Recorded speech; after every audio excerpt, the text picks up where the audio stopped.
Halo teman-teman semua, apa kabar? Di sini kembali lagi bersama aku ya untuk membahas outlook SAUUSD atau Gold minggu depan pada tanggal 22 Desember 2025 menggunakan metode ICT Concept.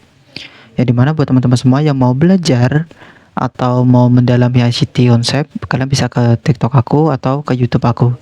Di sini namanya sama ya, di Vero Effect. Oke, kita langsung ke rulesnya.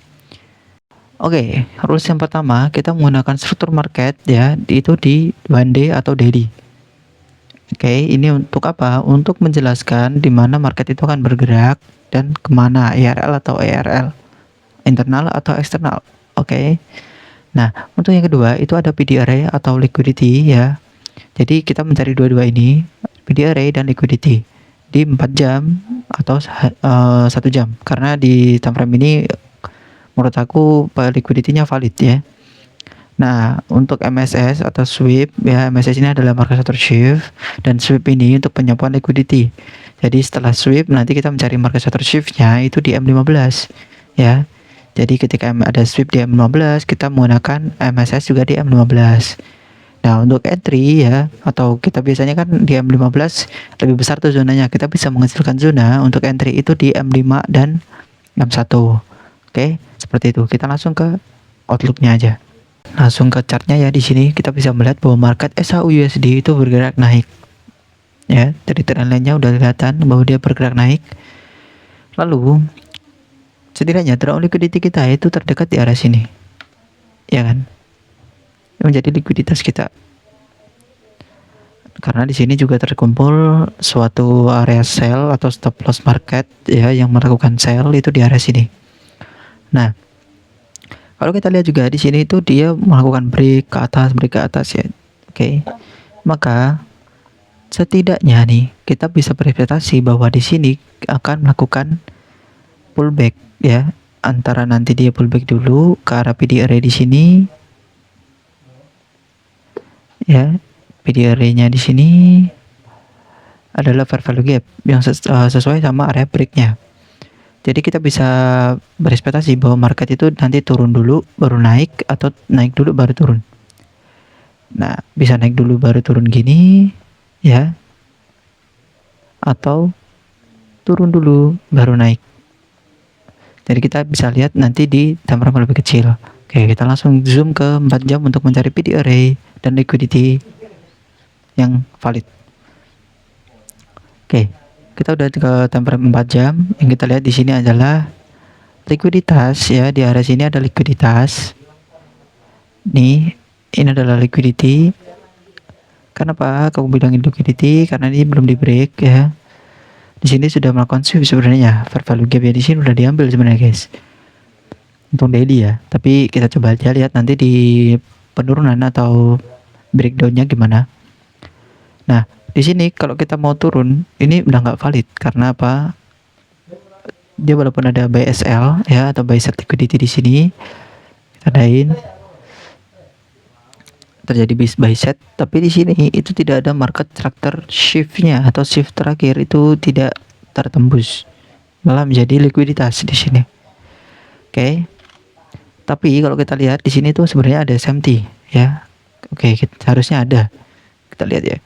Oke, buy setnya tidak valid ya, jadi kita turun ke one horse untuk melihat lebih dekat secara rinci. Nah, kita bisa melihat nih ya, swing terakhir itu di sini. Kalau kita pakai SMT, apakah ada SMT di area sini? Oke, ada ya. Ada SMT yaitu bullish SMT ya. Nih. Oke, kita tandain. Nah, yang ini lebih rendah, yang ini lebih tinggi.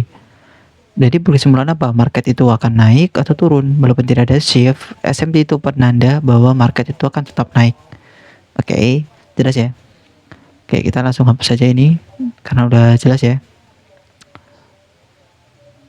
Nah, liquidity-nya ada di mana bang? Liquidity.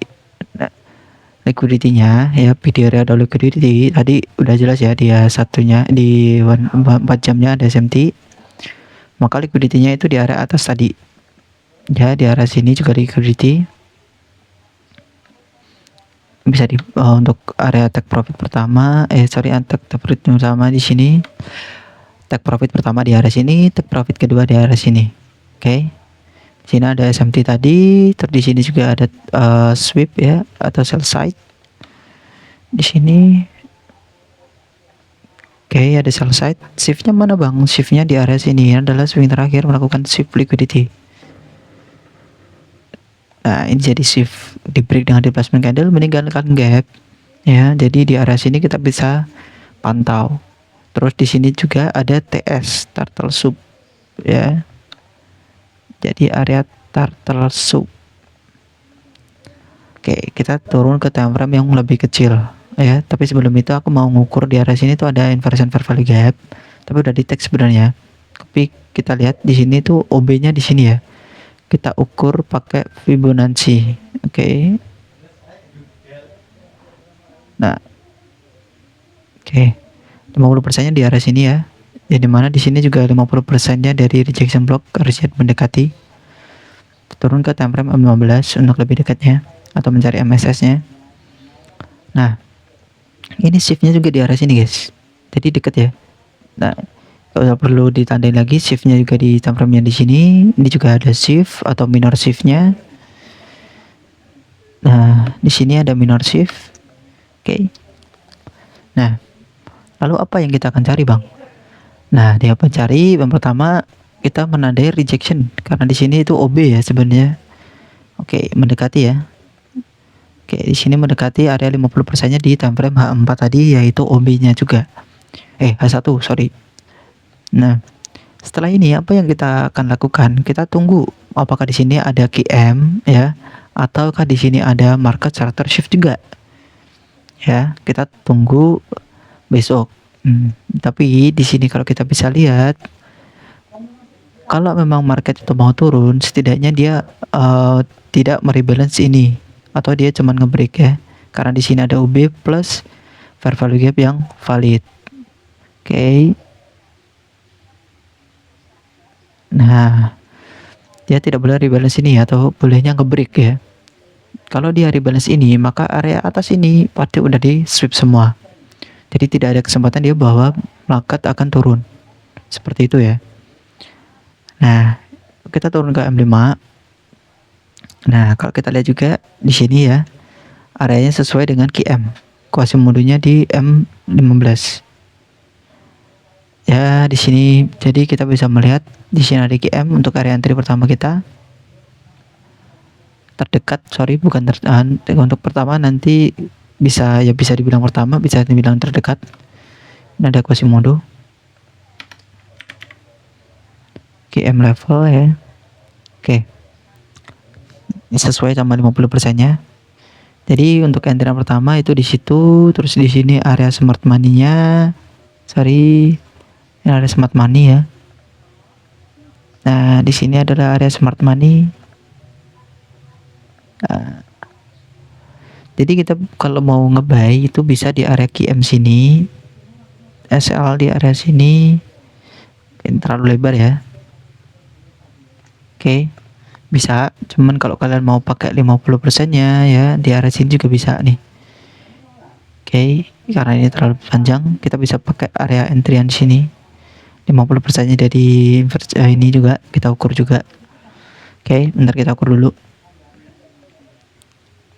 Kenapa aku bisa ukur kayak gini? Karena rejection itu pasti ngumpul di 50%-nya ya. Jadi deket ya 50%-nya. Nah, karena bisa pakai yang 5% ini untuk entry. Oke. Terus untuk TP karena di sini adalah kita menggunakan STDV ya. Karena bisa pakai di sini STDV-nya. Oke, banding satunya pasti ada rejection, maka kita bisa entry di area sini untuk liquidity yang tertinggi pertama ya. Nah, ini sesuai juga deket-deketan sama STDV. Kalau kalian mau hold panjang juga bisa nih. Nah, oke, ini untuk entry yang pertama yang terdekat karena di sini juga ada likuiditas ya. Tuh. Tapi untuk kedua, kalian bisa cari area buy itu di area yang bawah sini yang tadi kita tandai sebagai fair value gap daily. Kenapa aku bisa bilang gitu?